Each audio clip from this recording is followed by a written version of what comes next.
The footage begins with Ryan alone, sitting alone in the interrogation room.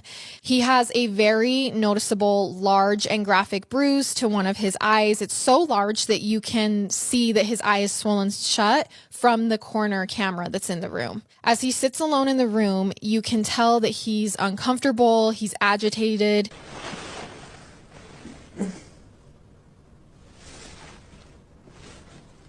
He stands up and sits down multiple times, but he's still handcuffed to the table. So every time he stands up, he gets tugged on and then he sits back down. I think it's strange that he hasn't denied anything yet. Like, it wasn't me. I don't know what happened. Or yeah, nothing. Eventually, a detective comes into the room to take some pictures of Ryan. And it's during these pictures that Ryan talks really for the first time in the footage. I just want to go home. Oh, you're not going to go home right now. Eventually, another detective comes in to start the interrogation. And one of the first things he asks Ryan is if he knows why he's in here and being questioned. Ryan says no. He's fidgety and distressed. He can't stop moving. And from an outside perspective, it's almost like he's really annoyed that he's sitting in there being questioned. Has he not looked in the mirror at his eye? No.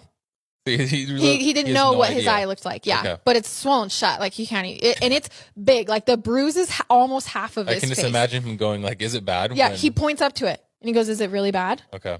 He then asks if he knows Heather, because Heather is the woman on the couch. And so the detective is kind of like, he's ignoring me. So I've got to start jumping into these questions. So he says, do you know Heather? And Ryan says, mm-hmm. And he says, okay, what's Heather's last name? And he says, mm-hmm. What in the world is going on? He says, okay, what's the last name? And Ryan's like, I don't know her last name. And he's like, you don't know Heather's last name? And he goes, it's Kyman, which is not Heather's last name. The detective is obviously suspicious of this behavior. Ryan is acting like he barely knows Heather, even though Heather was just found in his house where she was murdered.